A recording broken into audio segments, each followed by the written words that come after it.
te liggéeyal sa réew dafa bokk ci jaamu yàlla te ñun amuñu fu dul réew mi ndax yàlla li mu def adduna bi yëpp ñu ko tànn nit ñi ñëpp juddoo Sénégal ñu ko tànn aussi ñu nekk ay sénégalais yàlla mën na def fu tukki sori mais Sénégal mooy fu ñu jógee te fii la ñuy mujj donc dafa am yoo xam ne daf ñu war yéen ñëpp si seen waxtaan dafa am ay points yoo xam ne dama ko dégg ci yéen ngay wax ñu bëgg ci taxaw balaa ma leen bàyyi ñibbi bi njëkk mooy dafa wax ci affaire bu mbëggeel ndax nit boo ko bëggee danga ko war a jéem a nuru te nit en tout cas man personnellement l'idée yi ma bëgguma leen woon parce que dañu mel nen mais dama leen bëggoon parce que seen jikko ndax yonent bi sallallahu alayhi wa sallam yàlla bi mu ko tàgg ci jikko la ko tàgg donc ñi ñu topp ci leadership yëpp ci jikko la ñu topp comme ki ngay topp ci leadership ci jikko nga koy topp waroo ko juste seulement bëgg nuru comme moom yaa nga war a dem ba raw boo ko mënul dem ba raw ko aussi nga fexe ko mel lu mel donc man xam naa ne yéen nekk na da ngeen wax da ngeen ma bëgg parce que je suis Thione Niang alors amul sens c'est parce que dafa am lu nekk ci man mu nekk ci yéen c'est parce que amour bi nekk ci man ci suma réew ak suma continent ak sama combat pour ma jeunesse les jeunes de mon continent mu nekk ci yéen liggéey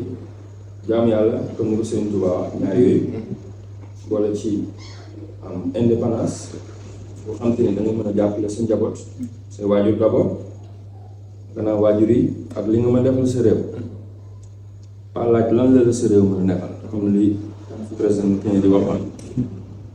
ask for what you can do for your country and not for what your country can do for you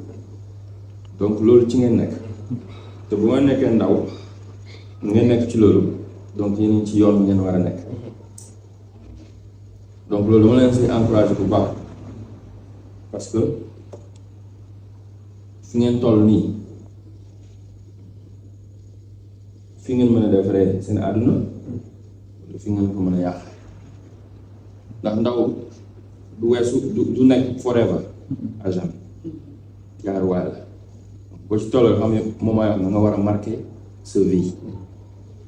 li ci njëkk mooy ku xam-xam ndax ku xam du jiite jumaa ji boo ci demee ki gën a xam la ñuy bàyyi mu jiite ki jàng moom mooy jiite ki jàngul amul xam-xam mu ko jiital te comme yéen nga war a jiitu ëllëg parce que yeneen suñu yaakaar yeneen suñu jeunes yi yeneen yaakaar réew mi ak àdduna bi laay wax sax yeneen war u xam-xam te xam-xam yi ci gën a baax sax mooy ci man suma expérience mooy rey ñu baax ñi parce que roy ñu baax day tax baax booy roy lu bon day tax a bon booy roy kuy saaga di wax lu bon bu yàggee nga saaga wax lu bon booy ànd ak di roy ku baax bu yàggee nga baax daf may yóbbu ci suma deuxième point bi nga wax yow je pense yaa ko doon wax wala yow ci wax moom la c'est-à-dire que parfois dafa wax ne da ngay def lu baax nga bëgg a góorgóorlu mais avec ce manque de compréhension de ta communauté parfois dañ la critiquer te xamuñu fa nga jëm donc loolu dama leen ciy dénk ne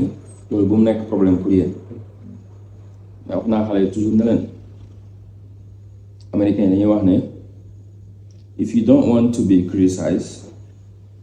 or talked about say nothing be nothing and do nothing maanaam boo bëggul ñu critiquer la bul wax dara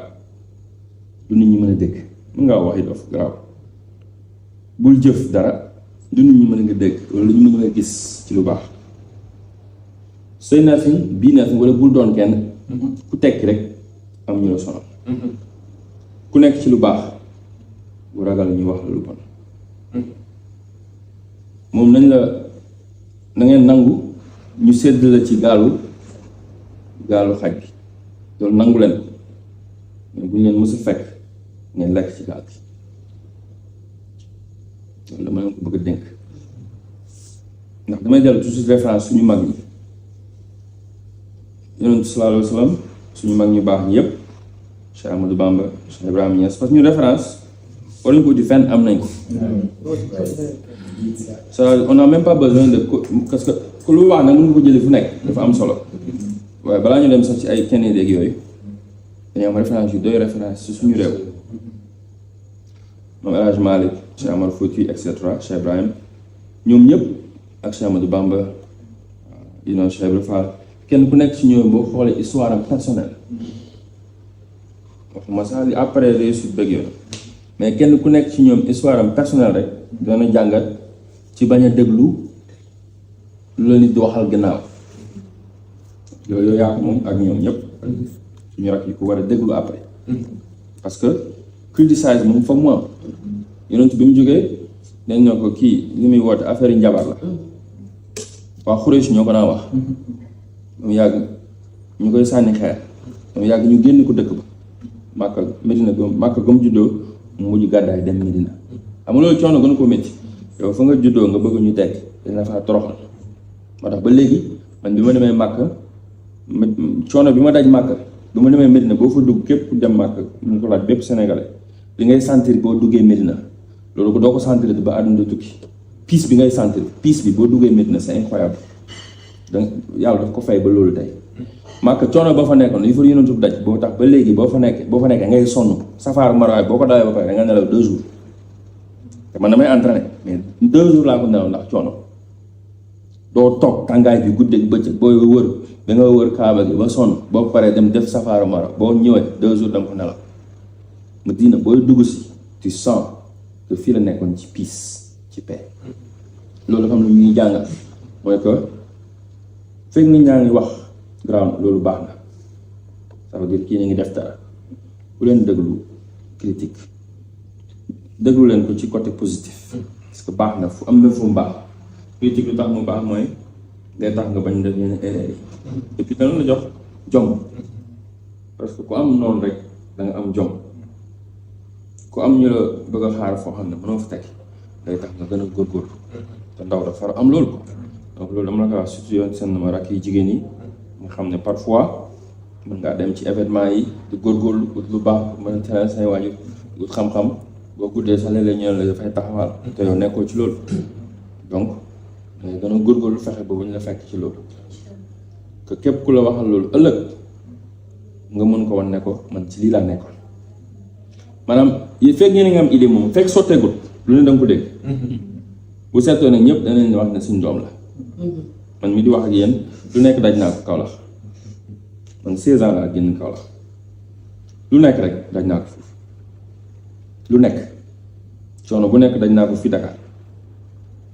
non seenu laa nekk mais Dakar fii diggante Dakar Kaolack lu nekk daj naa ko balaa may dem Amérique aussi lu nekk daj naa ko mais ma dama jàppoon rek bañ a bàyyi ndax dafa amoon lu ma taxoon a jóg mooy ronkoñu suma yaay ma fexe ma faj ko te kenn ku nekk ci yéen fii moo war a fomp ronkoñ yu waajur loolu mooy premier conseil bu ma leen di jox bu jiitu mooy na ngeen am frustration boo xam ne lépp lu waajur yi mës a yaakaar ci yéen ngeen def lu ko ëpp ci baax lépp lu ñu mës a sacrifier du leen wax fi mu jaar mais kenn ku nekk ci yéen bu la sa yaay yow gudd wax la fi mu jaar pour nga mën a teg yow doo ko gëm mais danañ jaar léegi di tëdd guddi léeg-léeg yow jël seen or wala jël seen yére dem jaay ko pour yow nga mën a teg dañ def sacrifice yoo xam ne seen kërise yi ba àdduna du tukki yéen du leen ko xam te chaque jour bu ñu leen xoolee chaque matin wax naa leen ko nga ñi ngi am yaakaar boobu benn jour dina ñëw sama doom bi tekki ba sama morom yi mën maa ñëwee ñu wax leen ko ñàkk leen ko wax moom bu leen ko fàtte quoi waaw donc loolu la nekk loo xam ne bu ngeen fàtte li su ma sa wax yëpp mooy conseil bu ma leen jox man loolu rek laa xam ne su ma fi jógoon tey su ma tëddee dinaa taal yi parce que suma life bu gën a mag kon fexe ba suma yaay coono mu tëj te loolu laay ñaanal xale bu nekk te yéen loolu laa leen sas bëgguma ma ànd ak yéen ba pare duñu àndante ci dëgg voilà loolu bëggoon naa ko yokk ci suñu waxtaan bi ci topp mooy suñu mag ñi aînés yi ak enseignement yi valeurs yi ñu bàyyee ndax réew mu nekk dafay tënku ci ay bànqaas Amérique les pères fondateurs dañ def constitution boo xam ne mënutoo ko laal ba na tukki amendement yi sax mënu ko laal léegi constitution boobu moo tax seen démocratie dox mooy seeni valeur Europe dañoo am seeni constitution ak seeni valeurs yi ñuy doxee freedom of speech freedom of genre yooyu ñuy wax yooyu dañun bokkuñ su ñun mais ñun loolu la ñuy dund ku nekk daf la yàlla lu mu la jox dina bëgg aussi yéen ngeen gëstu suñu valeur yu mag ñi ndax mënuñu topp développement ba fàtte ku ñu doon ñun parce que olof dafay wax ne ku wàcc sa ànd ànd boo dem fekk fa borom amuñu lu tax mënuñu dem ba léegi nekkuñu africain nekkuñu européen nekkuñu état américain c'est-à-dire on va être américain on n'est pas américain on a oublié qu'on est des africains donc dama bëgg li ma leen di conseillé bu leen fàtte ne lépp lu ñu ut ci tubaab bi ci valeur suñu mag ñi doxoon nañu ko ba pare kenn ku nekk ci yéen mu def gëstu livre Cheikh Ibrahima yi livre Cheikh Ahmadou Bamba yi livre El Hadj Malick yëpp traduire nañu leen français ak anglais c'est bien ñuy lire ay Montesquieu ak gars yooyu noonu bu kenn ku nekk ci yéen comme lire ngeen def nu may def damay xëy di leen lire Sëriñ Tuubaa li mu bind loolu rek boo ko liree doon na jàngale ci àdduna ca lépp bind na ci moom Sëriñ Tuubaa lu nekk rek daf ko bind dafa bind sax li ma leen wax sànq ni may dundee ak suma jur gi fii ci kër gi picc yéegi loolu sax noo leen di yërëm yi moom daf ko bindaale loolu da nga ko war a jàng Cheikh Ibrahima bind na El Hadj Malick suñu mag ñëpp dañoo bind pourquoi mag nan ngeen jàng ko pas yam ko ci jàng si mag ñi mooy ngeen jëfee seen jikko yi ndax yéenay yaakaar réew mi suñu mag ñi ba léegi déggagu leen kenn su ñoom ku bind bàyyi fi boole ci saaga dégg ngeen koy ba léegi déggoo ci bind si ñoom ak ñi ci wax ñu dégg mel ni bàyyi comme bu ñu fi jógee yàggul ba léegi ci audio yi déggoo mu wax wala ci wax bu ñàkk teggin jëmale ci nit waxuma mag sax de jëmale ci doomu aadama seen wax yëpp dañ ko boole wax ci teggin même buñ d'accordut ak nguur wala buñ d'accordut ak njiit ak buñ d'accordut ak le monde international dañ ko wax ci teggin ndax teggin ak yar dafa bokk ci sooklu suñu société loolu moo tax Sénégal ba léegi amul ay guerre yàlla ñu ci yàlla musal parce que dafa am lu manqué ci réew yu bari Afrique yu ma tukki te ñun ñu am mooy lan mooy sooklu yi ma leen di wax nii yar teggin ak kersa parce que ni boo amee kersa am na xam ne doo ko mën def boo amee kersa sa kilifa du wax nga saaga ko même boo d'accord ñun mag ñi bu ñu d'accord toon sax dañ leen di déglu bañ dem ñu ne waa ñaanal ma dem mais léegi suñu rakk yu bari kilifa diine day wax nga taal sa téléphone saaga ko ndey man bëgguma loolu yéen ngeen bokk ci quoi parce que bëgguma kenn ku bokk ci jeunes yu ma àndal di liggéey ma dégg ne d'accord ak nit mu koy saaga walla wax na wax ci ñaaw loolu ko ko def bokkoo ci man su ko jëfee bokkoo ci man parce que man du ma ko jëfee du ma ko wax ndax dañ ma yar tarbiya ma danga ma bi ma am 16 ans laa tarbiyu xam yàlla jël ko du tijaan danga ma am ijaasa donc ku ñu yar ci loolu danga ma sama maam bokk ci maam Cheikh Ibra donc ma tarbiya ci Cheikh Ibrahima donc ñaar yooyu ma seq amul dara lu si ñaaw loo xam ne ku bokk ci man war na di saaga donc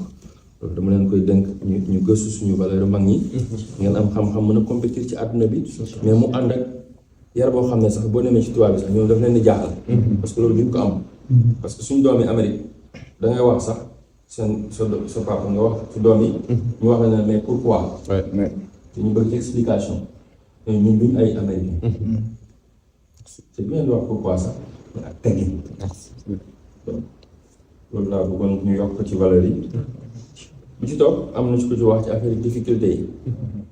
wax naa ci sama livre bu ñaareelu livre. Demain tu gouvernes le monde. que c'est les difficultés qui forgent l'homme. difficulté yi dafay mel ni urus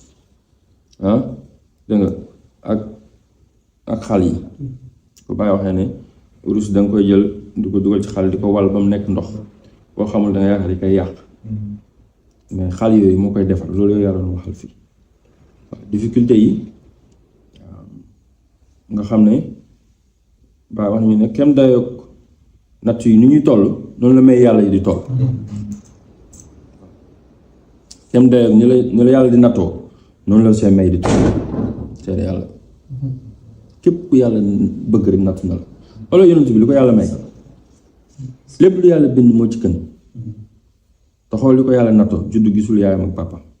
nekk bàyyi ma di sàmmi ñu koy yónni muy dem ak dikk di ko toroxal ku ko waxoon tey nii li yàlla bind lépp yàlla teg na ko ci loxoom boo ko bëggul sax boo ko xamul sax yàlla da nga yaakaar ne kii dañ koy toroxal waaye ci loolu la ko yàlla may dégg nga ma man mii di wax ak yéen sa xoolal Cheikh Ibrahima fu mu jaar xoolal Cheikh Ahmadou Bamba fi mu jaar ci coono bi ko tubaab bi di jël fii di ko yóbbu dégg nga ma tey la neex rek nit ñi di wax mais bëri na Sénégalais yi nekkoon foofu côté Diourbel bi ak yooyu noonu ñoo ko doon booleeg tubaab yi bi mu demee ci liggéey bi def ci wét ñoom maam Cheikh ñoo fi nekkoon di xeex ñu bàyyi ko ci àll bi mu subaay bi di ko jéem a sonn mais ci natt yooyu yàlla teg ko ci la ko yàlla may lépp tey lépp fekk na ko Touba donc yéen aussi encore nañ jël exemple histoire bu ngeen ko jàngee rek da ngeen nekk ndaw ñu am dal xam nga boo nekkee ci ndaw da ngay yaakaar ne yow àdduna mën nga ko téye yow rek a fi nekk te yow rek yaa fi mës a nekk ndaw surtout ak internet bi comme tout le monde am na sa télé bopp da ngay taal rek di wax waxi dof te loolu daf fi des boo màggatee attention donc na ngeen di fàttaliku loolu mag ñi amuñu woon loolu mais bàyyi nañ fi lu ëpp lii ñu day roy si ñoom am ambition la mais toujours di ko boole suñu tradition yi man moo tax ba ma ñibbisee Sénégal ma dëkk ci àll bi fi ngeen ma fekk ni village la waaye dafa may tax ma gën a humble ndax day tax ma jegewaat sama société sama population day tax na aussi ma xam ne fii laay jógee te fii laay mujj avion yeeg Washington ak ay pareeg tapis rouge yi yooyu yëpp amul solo waaw bés bi ma judd la ak bés bi ma fiy jóge li ci diggante bi amul solo li ma fi jëf moom am solo te jëf jooju war a nekk lu ñu mën a nekk li mu nekk lu baax donc yéen aussi bu ñu ànd nañu royante ci loolu bi ci topp mooy li ngeen nekk nii networking ak union ndax li tax Afrique mënagul dem ba léegi mooy li ñu manqué Amérique fexe nañ ba nekk benn moo tax ñu am doole Europe après la guerre mondiale bu mujj bi deuxième bi Amérique moo leen dimbale jox leen the German Marshall Fund boppam la doon dimbale c'est pour les aider jox leen de système américain bi xaalis bi ngeen di jox li ngeen fay tabaxee mbedd yi Amérique ngeen koy jëndee comme ça va soutenir l'économie américaine ñu contrôler Europe noonu lañ ko defee ba indi leen euro ak Union européenne bi mais ba léegi américains yi ñoo contrôler européen mu neex leen mu naqari leen léegi ñoom it ñu ngi ñuy def la même chose fii Afrique pourquoi ñun ñëpp mën ñu utiliser parce que on n'est pas ensemble li may wax jeunes yi Congo di leen ko wax ci diaspora bi di ko wax Bénin di ko wax Togo di ko wax Burkina Faso di ko wax fu nekk mooy la bàyyi waxoon l'Afrique c'est aux Africains te loolu ñun suñ génération ñoo ci toll mag ñi waxoon nañ ko dund nañ ko taxoon bàyyi génn frontières yi dem di wax ak africains yi ñu koy déglu c'était pour nous mettre ensemble léegi ñun dañ ci toll ci jamono wax ñun aussi dafa am bay tool bi luñ ci war a liggéey man maa ngi toll fii ma toll ci sama jamono di ci jéem li ma mën yéen ne na ñu war a dépasser parce que leader bu mënta créer leader yi ko romb kooku leadership dem des na c'est important li ma leen di wax moo tax mag ñi ku nekk bu ñëwaan day créer ay muqaddam mooy yeneen leader yoo créer c'est-à-dire il faut pas chercher loin technique leadership bi ngeen di jéem a jàngale mag ñi def nañ ko ba pare. non mais c'est ça ci yonent bi la tàmbalee lu mu def Seydina Ousmane Seydina Omar Seydina Aboubacar et cetera ñoom c'est des muqaddam c'est des li ngeen nekk la kenn ku nekk jël benn pàcc bi ki gère finance bi ki gère management bi ki gère communication ki gère technique noonu lañ def waaw boo demee Touba Cheikh Ahmadou Bamba nu mu def Cheikh Ibrahima Fall la ngi fii Maam Cheikh Anta et cetera ku nekk si ñoom gère ñi daara ji ñi finance bi business bi nga jox ko Maam Cheikh comme moom il était très technique sur le business et cetera kenn ku nekk gère benn pàcc moo tax Touba mel ni mel waaw nga ñëw mbir ne bàyyi nu Cheikh Baye def même chose mu xadami la jël ma ñoom Pa Omar Touré ñoom Ba Mbaye ñoom Serigne Baye mais dépassé loolu sax Nigéria mu dem def Mali mu dem def Burkina Faso comme ni ma koy toppandoo di dem dëkk bu ne ma def ay Jeunes Give One Project ñooñu nag ñoo màgg tey ba ngay gis millions yi di leen topp c'est-à-dire ils ont créé d'autres leaders sinon si tu crées pas d'autres leaders bu fi jógee liggéey bi day du am perpetuity you understand liggéey bi day jeex te liggéey warul yem ci yow quoi moo tax j'ai peur quand les leaders disent que bu ma fi jógee lu fi xew man rek maa fi nekk amul kenn ku fi nekk ça c'est un problème donc yéen kenn ku nekk ci yéen dafa war a gis ne bu soppeekoo Sénégal changé bu soppeekoo Afrique soppeekoo léegi changement bi bu ko xool ci kenn xool ko yow su bopp boo xëyee soo ba ngoon qu'est-ce que tu fais loo xam ne mën na bénéfice sa dëkk ak sa ak avenir bi pour que sa droit ak yi ñëw su ma toogoon Amérique rek tëdd di lekk suma xaalis ak sumay doom ak relax c'est bon mais ban effet la am si sama population bi man fii laa ëppee njëriñ tey que Washington dama fa jàngi woon dama fa am xam-xam boobu dama war a indi suma réew pour que yéen ngeen taxaw sama mbagg yi def lu ëpp que dans 5 ans moom mën leen xool ne comme samay xoolee sama rakk yi nekk France tey ñoom Moussa Camara comme Maroc bi may dem suba le plus jeune plus dynamique l'un des plus dynamiques ministres du Maroc Mehdi Ben Saïd il a 3 portfolios ministre de la jeunesse communication et culture la ko waa bi jox 3 moom rek ko am ci gouvernement bi soo moom may jël si aéroport gannaaw suba d'accord te il a été comme yéen li may feeree si ñoom yéen da nga war a def lu ëpp loolu Singapour Mohamed Irshad le plus jeune député aussi ministre du gouvernement même chose ñoom ñëpp partout mënuma sa lim leen sax ñoom ñëpp donc man loolu mooy suma mission tey mooy nu may def ko kenn ku nekk ci yéen mu nekk changement bi Afrique ak Sénégal so loolu buñ ko def ci saaga kenn waruñ ko def ci blâmer kenn xam nga li gën a yomb mooy bon tu dis oui cette personne defu fi lii ki defu fi lii ki defu fi lii mais bu fekkee ñëpp dañuy wax ne ok man qu'est-ce que je fais autocritique d'abord man dama mos a wax balaa may ñibbisi ba mu ñibbisi Sénégal balaa maa nekk di critiquer kenn je vais def autocritique man lan laa defagum pour Sénégal lu ñu mën a wax teg loxo maa ngi jéem mais defagum fi lu ñu mën a wax parce que fekk jeunes yi defaguñ lu ëpp lu ma def ñu ma formé donc des na donc ku nekk ci waar bi di liggéey nag dégg nga ma ci tool bi mu war a booy ngay xeex pour dindi ñax yi boo defee loo dégg mu nga génn dem toppatoo ji ko ñëwaat bu gaa yi di ruucan tool yi yow doo ci bokk bu ñuy récolter donc stay focused on what's next and what's next is change and change is inevitable lenn rek moo inévitable dans le monde mooy changement kenn mënu ko arrêté damay ni géej ngay dégg moom fu ñëwee ba léegi nii lay def chaque jour du arrêté yéen a koy dégg nga yàlla mu ngi wax ak boppam chaque jour ci kennam gi rek mënuma ci dara bu ma fi jógee 100 ans 200 ans ou 50 ans nii lay continué waat donc loolu moo fi nekk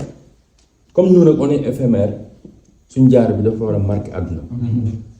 comme mag ñi ba léegi ñu leen di tudd te yéen gisul leen woon parce que jëf mu ëpp wax boo ma tax ma tënk sama philosophie ak yéen mu nekk ci jëf lu ñu wax ak lu ñu am idée nañ ko jëfee parce que loo am ci idée te jëfewoo ko day dream lay nekk quoi donc maa leen di denk loolu ci jëf union bi continué leen ko ngeen liggéey seen biir ñun ñu mu ñëlaante ndax ànd yombul yow sarak sax ngeen dëkk ci kër la ngeen xel dégg nga làmmiñ ak bëñ ñu ànd ci léeg-léeg ñu laalante mais bu leen focus ci kii ni la mel wala kii ni la mel da ngeen di focus ci kii lim mën ak fi mu manqué foofu laa ko mën a dimbale kenn ku nekk si ñun am na côté boo xam ne macha allah am na côté boo xam ne aussi boo ko fa xoolee rek xeeb donc comme ay ndaw ngeen da ngeen nekkante ay levier parce que li ngeen réussir démb bu ngeen ko bàyyiwul ndaw bu nekk jël na yoon boo xam ne bu ko wàccutoon àdduna bi yëpp dégg ko mais pressé moo tax ñu koy wàcc yàkkamti patience da ngeen di mel ni l'agriculteur nous les cultivateurs ñun li yàlla dimbale baykat mooy gëm yàlla mooy jël suuf gas sànni fa di xaar yàlla mu ñëw di ko arrosé waaye boo xaaree yàlla te doo arrosé tamit du ñëw da leen arrosé li ngeen liggéey ci patience parce que àdduna bi yàlla defaru ko tey mënoo yàkkamte ba jëmbat tey suba nga récolté mënu nekk donc na ngeen ànd ngeen dimbalante muñalante ngeen mën a liggéey beneen bi ci topp mooy sacrifice alors fi dañuy wax ne kuy bëgg akra da ngay ñime kaani dara xëyul sotti léeg-léeg mu métti mais loolu mooy sacrifice ku bëgg a tekki da nga def ay sacrifice ndax adduna bi moom ku fi bëgg a tekki rek comme Youssou Ndour ni mu ko waxoon moom foog nga léewatoo mais mes sœurs surtout les femmes ne lâchez pas parce que le pays et l'avenir de l'Afrique seen loxo yi la nekk parce que yéen saa ñoom te man kontaan naa li nga def ci women empowerment parce que man loolu mooy suma kër ak suma liggéey mooy jigéen ñi ñuy def ba ñuy empower parce que je sais que bu ñu empower jigéen ñi rek léegi adduna bi changé surtout Sénégal donc yéen da ngeen ci war a jouer rôle bu am solo moo tax ma def fi centre jigéen ñi typiquement pour jigéen ñi foog nga ñëw jàppale leen si yow aussi yéen ñëpp ngeen jàpp xale yu ndaw yu jigéen ñi gëmloo leen seen bopp ñu jox leen les compétences qu'ils ont besoin comme ça ñu mën a compétir ak tout le monde voilà donc loolu bëggoon naa dénk leen ko then je prenais de note bi ngeen di wax rêver il faut rêver mais bu leen rêver lu ndaw ndax seen xaatir yi ni mu toll rek noonu la seen àdduna di toll parce que xaatir yi moom fépp fu ñu yàgg rek bu itte amee yéen a fa yemale seen bopp c'est-à-dire mënu leen rêver dara ci kaw suuf loo xam ne mais tubaab mënuñ toog fii dañuy dem ci jaww ji léeg-léeg ma toog ci avion l'autre jour maa ngi jël avion diggante Detroit Michigan ba Tokyo 15 heures de temps de vol da ngay tëdd nelaw yeewu doxantu ci avion bi ñëwaat tëddaat avion baa ngi dem rek indi la lekk nga naan dem ci douche bi ñëwaat génnaat ñëwaat doxantu 15 heures de temps yaa ngi ci biir avion ba léegi waa ji koy dawal sax moom mu ngi ci biir di waxtaan ak nit ñi bàyyi avion mu ngi dawalal boppam ci digg jaww ji 15 heures de temps mais kooku bu ko benn doomu aadama mën a def ça veut dire que doomu aadama fu mu arrêté moo fa arrêté boppam yàlla may nañu lépp donc bu leen rêver que bon lii maa ngi koy rêve mais mënul nekk wala puisque j'ai pas les moyens arrêtez de mettre ça dans votre tête que vous n'avez pas les moyens c'est ici dès que vous dites que vous n'avez pas les moyens c'est bon sa bopp bi sa xaatir bi la nga koy wax rek la lay defal te l'énergie dans l'environnement c'est ça li nga wax rek moo fi nekk mais dama bëgg ngeen xam ne vous pouvez tout faire lépp lu yàlla may doomu aadama rek war ngeen si mën a yegg bu leen yemale seen yitte yi c'est-à-dire na yitte yi kawe bu yitte yi kawe lu ne mën ngeen ko def yitte nag mooy boo reewee doo tëdd di jaaxaan di nelaw di xaar ne bon grand bi nekk ci kaw dina mu yónnee xaalis wala sama nijaay bi moo waroon a génnewu ma wala paa bi moo ma dimbalewul wala nguur gi moo ma deful lii wala maire bi moo ma deful lii wala leader bi laay xaal mu jël réew mi pour ma mën a tekki ko léegi ko tamit bu toogee deful la nga saaga ko ndey donc day répété wu kenn ku nekk yéen mooy le maître et capitaine u àdduna kenn du ñëw pour sauver la vous devez vous sauver vous-même américain bu juddoo loolu lañ koy njëkk a gëmal mais ñun nag da ngay judd ñu gëm loolu ne yow paa moo la war a yore ak sa tonton bi moo la war a yore kii moo la war a dimbale ci bopp laa bëgg yéen xam naa gëm leen ko mais booy yi ngeen di waxal ñu dindi ko seen bopp yi fekk yàlla mun lay jox jëmm jox la wér-gu-yaram nga am ba dund ba am 18 ans wala 21 ans affaire ndimbal nga ko war a génne sa bopp yi waaw man bi ma xamee ne sama parents yi mënuñu ma dimbale ma génn kenn mësul tukki te man tukki laa bëggoon ok ñoom xamuñ fa ambassade nekk maa demal sama bopp ambassade ba ne ma këyit yi nga soxla ma ne waa baax na passeport amaguma ko ma ne waa baax na comme ni may def loo ma soxla ñu ma 10 000 15 000 francs ok ma dem defi apprenti maçon ba feebar ci il faut se donner les moyens pour réussir te moyens yi fekk yaa ngi koy bëgg mi ngi fi parce que réew mi loo bëgg ci liggéey mën nga ko fi def parce que notre pays est en construction on est en chantier mais chantier mënul am ba pare mënuma barki dem ba léegi maa ngi wër maçon mënuma ko am maçon bu ñëw daw moo fi nekk ay chantier yu jeex fii ak tool ya mais booy ku ñëw bëgguñu liggéey gaskatu teen yi ku ñëw day daw plombier dëkk bi fi ngeen nekk seen ba mu daj amul plombier bi fi yeewoo chaque jour ñu ngi ci construction barki alxuraan dem plombier bu ñëw fii xaalis bi ñu ko fay barki dem bu la waxee danaa non pour changer benn robinet bari ñi lañ ko passé mu ñëw def ko 2 minutes 10 000 francs mu demal amul di sëndu ba mu daj 6 000 personnes ñoo fi dëkk bi yëpp ay construction la amul benn plombier benn booy électricien moo fi nekk bu ma envoyé mu jàngi Econ Lighting Africa mënoo ko jot parce que chaque jour day busy liggéey mi ngi fii maçon moom mënoo ko am ci dëkk bi comment on fait et les jeunes vont te dire bon on n'a pas de travail wala dëkk bi neexul donc il faut que ñu góorgóorlu ci loolu ngeen waxtaan ci xale yi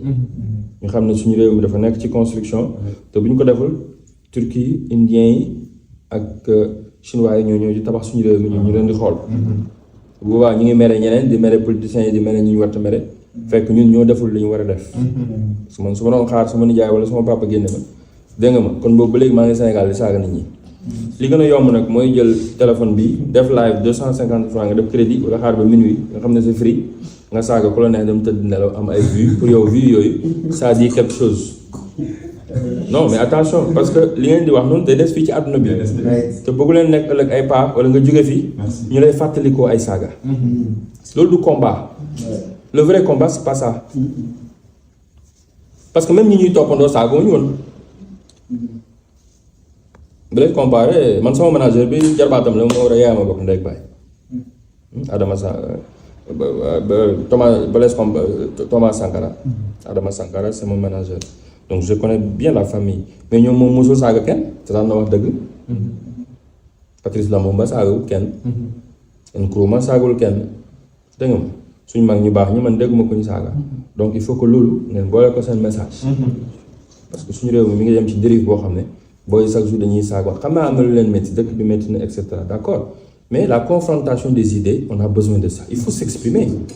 moi je suis pour le freedom of speech loolu neexul dañ ko war a wax mën naa ànd ak teggin you know nit ñi dégg man lu ma neexul maa ngi koy wax de tubaab bi tamit lu ma neexul maa ngi koy wax comprendre nga mais dañ ko dégg et puis dañuy réagir positivement parce que ñu ngi koy dégg ni ñu ko war a déggee bi ma demee MEDEF wax ak ñoom te ni ñuy def booy nekk ci quartier bi ñu leen dimbale 5000 entrepreneurs toog dañ ma woo à côté ne ma qu'est-ce qu'on peut faire mais leen financer leen booy si lañ financer booy les déterminer aujourd'hui ñu ngi changer France booy l'autre jour Moussa m'a appelé me dit Thione le président Macron m'a mis sur le comité bi réfléchir sur les 50 ans qui va venir pour changer l'économie de la France dans 50 ans l'économie verte qu'ils ont en train de réfléchir il y a un jeune et c'est un jeune de Given Project Moussa Camara qui va être dans l'histoire de l'Europe mënuñu di wax dara ci entrepreneuriat français wax ak moom bërki dem loolu la ma woo di ma ko annoncé donc te loolu laa wax bi ma ñëwee Pikine dama Sénégal nga wax ñu sànni may xeex wala ñu ne la bon qu'est-ce qu'on peut faire pour que ñu régler problème bi pour dimbale booy mais fii boo critiquer dañ lay sànni xeex ça vous montre notre mentalité te loolu yéen a ko war a soppi d'accord ngeen dimbale ñu ci loolu comme yéen suñu yaakaar te réew mi yéen rek la yaakaar ku ñu yaakaar nag waroo bu leen bàyyi seen loxo quoi donc su may mujjee rek mooy impact bi nga wax yaa ko doon expliquer après que moom laa wax ni toujours ne leen le but c'est pas les positions dañuy wax ne c'est la fin qui justifie les moyens donc puisque c'est la fin qui justifie les moyens la fin c'est quoi? C'est l'impact. Puisque la fin c'est l'impact, bon, pourquoi se précipiter pour se mettre des titres, des titles? Tu as déjà la réponse. te impact boo ci nekkee yàlla moo lay dugal fi nga war a dugg pour continuer di impacter mais jarul jóg ne oui dama bëgg a nekk président wala dama bëgg a nekk maire t'as pas besoin de ça pour servir ton pays. dama bëgg a nekk titre ministre dama bëgg a nekk nii man soxla wu benn titre man li ma soxla mooy am impact ci nit ñi ci suma life impact boobu nag fu ma yàlla gisee ne fii dama la fa gën a soxla foofu moom moo fay teg man ma mën si loolu dina laa nañu alxuraan que musuma xalaat bés dina ñëw bëggoon naa ñibbi si sama réew de mais may dëkk ci ay village ak ay tool bokkutoon sama programme ma lay wax ne amuñ parfois contrôle bi mais liggéey bi ma doon liggéey dugg ci village yi et cetera jeunes yi ak école ñu voyage et tout ça m'a tellement touché que dama xëy rek ñibbi si Sénégal ça je l'ai même pas senti bi ma ñibbi si Sénégal après j'ai vu bon l'agriculture ma ne bon damay dem si l'agriculture après je commence je suis tellement confortable là-dessus c'est après que je me dis parfois ma demee Washington ne mais man nu ma def ba ñibbi si Sénégal man nu ma def xoolal village ma dëkk mbedd bi ma nekk fi dëkk depuis 6 ans y a personne ce village vous avez vu doo dégg dara mais man mi yaroo Dakar ba ma doon wax loolu avant doon mais c'est impossible quoi j'ai quitté la vie chic de Washington pour vivre dans les villages du Sénégal parce que l'impact je me suis dit bon si c'est la fin c'est l'impact est-ce que je suis beaucoup plus impactful ici à Washington aujourd'hui ou bien au Sénégal automatiquement c'est le Sénégal mon pays a besoin de moi donc je prends mes bagages maintenant je viens à Almadies avec mes jeunes on habite là-bas le bureau est là-bas je dis ben écoute est-ce que je suis plus impactful à Almadies après 2 ans ou bien dans les villages je viens dans les villages je vois que les jeunes ont besoin d'espoir même bu dul dara jeune bi romb rek fii ay tubaab rek ñoo fi am kër yi rafet bu ñu rombee gis sama kër rek ça leur fait rêver que maintenant si coon ñaa peut le faire te dañ ma koy wax booy un jour grand daa am kër bu dàq sa kër et puis loolu laa bëggoon quoi may ñëw football ak ñoom ñi sax ngoon ñu gis ne bon ñu ngi lay gis ci télé yi diaspora bi fu nekk ngay voyager mais boo ñëwee téye avec nous ça nous montre que nous aussi on peut le faire je leur dis oui vous allez faire plus il faut donner l'espoir donc ça veut dire que ça rejoint fi ñu wax mooy impact lañ soxla donc comme impact ngeen soxla bu leen nit distraire di leen dugal waaye nañ dem def politique nañ dem xeex yi nañ def nangam yeneen ci xeex bu mag bi xeex bi gën a mag ci xeex moom la yàlla waxoon yonent bi iqra jàngal daara yi nga dégg yépp mag ñi yar mooy li ngeen def formation mooy lan mooy jàngale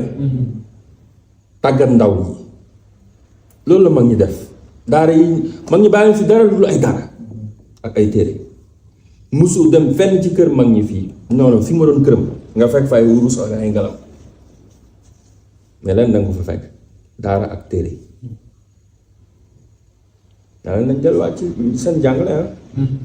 bon vous me voyez voyager beaucoup mais moi je suis trop ancré dans notre culture notre histoire bon je suis en même temps il faut être moderne mais Mouride au fond c'est vraiment notre tradition ak suñu mag mais daara yooyu mooy école bi ngeen ubbi tey c'est la modernité d'accord daara yooyu mooy formation bi ngeen doon def noonu mag ñi dañ naan def boo wàccee kaam alxuraan ak xam-xam sax dañ lay fetal rayal la xar bàyyi la rayal nag moom defal la fet pour encourager uti xam-xam connaissance ci xale yi jox la bourse nga dem jàngi pas yu bëri la leen joxoon bourse ñu dem Égypte ay Maroc ñu dem jàngi pour wan leen ne vous devez participer demain ñoom Imam Assane mu yóbbu leen ay États-Unis jàngi anglais pour mën a bokk mais xam leen ne tamit daara ji la toujours daara ji mooy ngeen def nii Givon Project daara ju mag la you know seen entreprise yéen ay daara la école paa bi yéen a ko moom du paa bi yéen la paa bi jox na leen ko daara ji la ngeen fexe taalibe bu fa ñëw bu fa génnee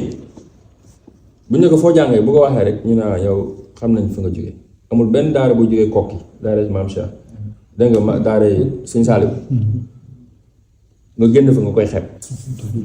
waxuma ji daarantu yi de mais boobu moom duñ fa xeeb nit daara dëgg ku Cheikh Ibrahima yar muy Mauritanie wala feneen aussi doo fa xeeb nit ci waawoon la même chose donc lii ngeen nekk nii na ngeen ko continuer mooy former booy yi ndax suñu xale dañu soxla formation ñun li ñu soxla mooy amuñu formation dañoo topp njàngam tubaab bi bu ñu fi bàyyi woon ci université yi ñuy jàng ay sociologie et cetera loolu baax na mais aujourd'hui dañu war a former booy yi rapidement quoi ay une semaine 6 mois ñu am ay connaissances yu bees ak technologie ba mën a bokk ak àdduna bi pas seulement nekk ci Twitter Instagram TikTok di fecc di def ki yooyu noonu mais au moins utiliser lii pour liggéey xaalis utiliser lii pour créer ay opportunités pour d'autres personnes utiliser pour participer seen développement réew you know loolu de dellu soit ci impact bi nga waxoon sànq donc impact mooy xol bi mais xam-xam bi na ko jiitu daal loolu laa bëggoon wax leen ko pour tëj daal daa leen wax ne yaakaar ngeen yaakaar réew mi dañ leen a yaakaar te dañ leen a yónni te dañ leen a yàkkamti loolu laa leen di dénk dama leen yaakaar ba pare dañ leen yónni yàkkamti leen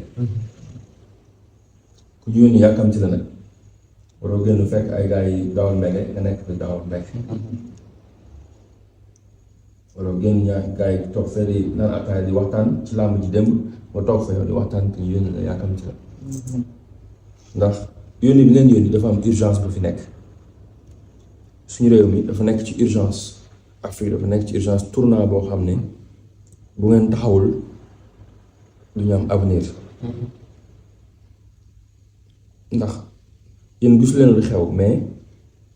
le monde international bu ñu nekk di xuloo seen biir ñu ngi jël suñu réew mi suñu continent bi jël boo xam ne ëllëg li ngeen di nekk yéen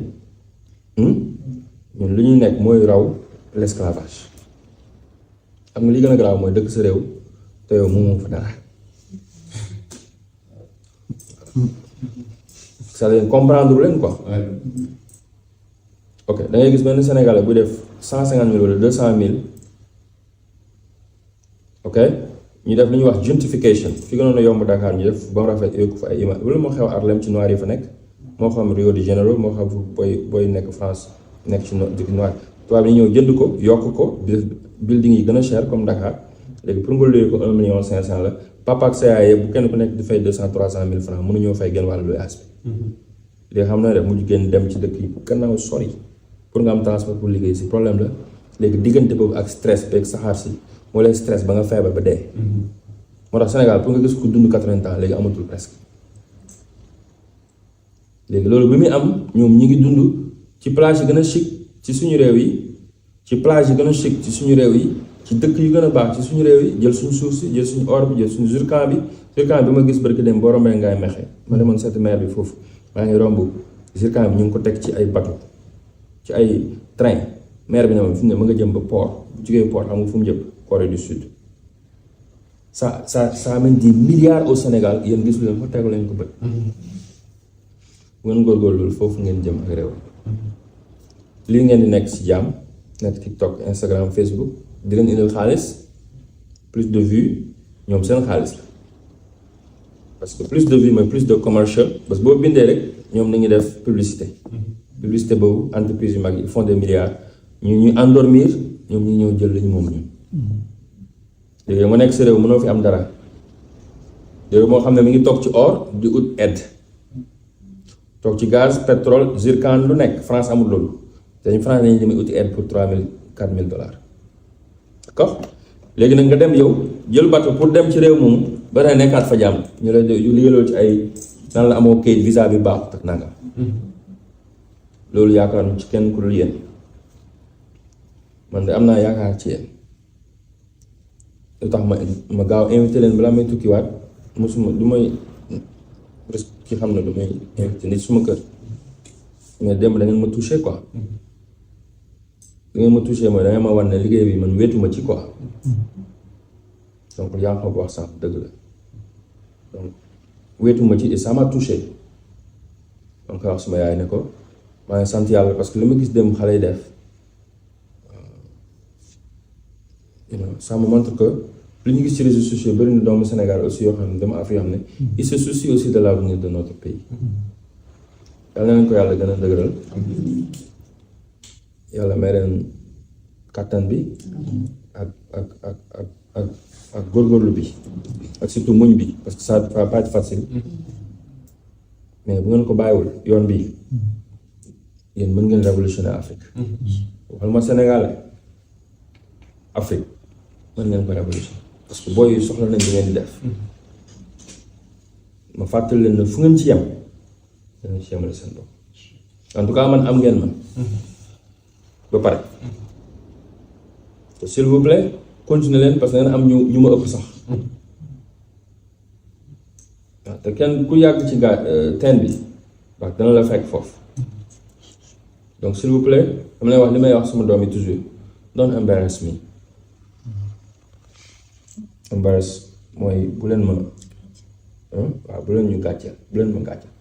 parce que léegi duggante naa ak yéen ba pare dama am yaakaar ci yéen te bu leen gàcceel seen réew waaw gàcceel seen réew mooy réew mu soxla leen mënuñu taxaw quoi te instant yi réew mi daf leen soxla yéen ni Cheikh Ibrahima taxaw woon Maam El Hadj Malick taxawu ko woon Cheikh Ahmadou Bamba taxawu ko woon suñu leader politique yi Mamadou Dia taxawu ko woon comprendre nga ñoom Lamine Gueye ñoom ñu ci bëri dem ci kaso xeex tey noonu la leen réew mi soxla man loolu tax ma ñibbisi dama xam ne sama réew ma soxla instant yi parce que yéen bu ngeen ma gisee rek au moins war na seen yaram war na daw ngeen mën a koy gannaaw li muy def ni da nga ko war a gën a def donc yàlla na leen yàlla gën a dëgëral te bu leen fàttalalu yàlla na yàlla def ngeen bokk ci ñi nga xam ne ëllëg ñoom ñoo war a développer suñu réew joxaat dignité la jeunesse africaine loolu laa leen di dénk ñun yaatal li ngeen def te man lépp lu mu ci mën ma bee à vos côtés liggéey ensemble te yàlla tax waaye nee na ànd moom ànd ci yàlla tax rek moo ci yàgg bu ñu àndee ndax intérêt wala bu ñu àndee ndax gistal ànd boobu mënut a yàgg quoi donc ñu ànd te yàlla tax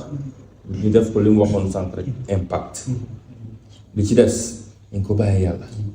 bu ñu yàkkamti waaw parce que soxlawu leen titre pour liggéey man li ma am alhamdulilah dëkk bu ma dem ñu teral ma te du ma président loolu doy na sant yàlla Cheikh Ahmadou Bamba du toon président di li mu fi def est-ce que président def nañ ko fi ah Cheikh Ibrahima Niass li ma am ci àdduna benn président Afrique daf ko am yonent bi li ma am président am na ko donc faut pas ñu def suñu bopp que sans présidence wala sans nangam mënuñu liggéeyal suñu réew il faut ñuy nekk baykat ñi nekk mécanicien ñi nekk politicien pour ñu mën ci génn léegi ku nekk na respecté choix keneen ki rek xam nga réew mi ne dañuy booy kere naan waaye dëkk bi li fi xam yow lu tax doo wax nangam ak nangam da nga war a ñëw di wax jàpp ci combat ma ne waaye yéen man sama tool yi moo ko nekk mosquito yi dama màcc gis nga yooyu fi ñu bëri fi ci kër yi ah est-ce que woo naa ne nee nañoo jàpp ci mbay mi man yóbbu ma fenn donc yéen choix dem def politique mais dem leen teel a parce que politique aussi xeex la parce que bu ma bëggee dugg ci politique danaa xeex mais man li ma gëm aujourd'hui mooy politique économique moo nekk ni yóbbu ma oo ma kenn ku ma jàppale formation yi may def ak booy yi ça me coûte des millions par jour ci xam na ko ñeenti centre nga yore ko yore ay salaire dégg nga ma war a former booy yi ay ñu si bëri ay bourse laa leen di jox li nga di lekk naan foofu ku ko jox sama poche day jóge aw ma état aw ma kenn ku ma finance mais mënoon naa tax rajo bi ne yéen ñi politique yëpp da ngeen war a ñëw jàppale ma ku nekk na teg benn 100 000 yuuxuwuma li tax ngeen bu yuuxu man dama war a ñëw yéen di ngeen xeexal ci mbedd ça loolu aussi mooy ñàkk xam parce que ñoom pour ñoom fekk saaga woo ñu fi nekk yow tu n'es pas patriote loolu aussi war nañ ko xoolaat parce que patriotisme c'est pas défini par un groupe wala une personne et cetera gërëm ñi fi nekk ci réew mi di liggéey yoo xam te ni buñ la waxoon li ñuy def ci réew mi da ngay fàtte sa bopp bëri na ñu ñuy saaga aussi ci réew mi bu ñu la waxoon sacrifice ñuy def di toog suba ba ngoon di réunion pour l'avenir du pays te muñ la ko expliquer doo ko gëm donc ku nekk daal waar bi moom dafa yàpp tool bi ku nekk na jàpp fa mu nekk bay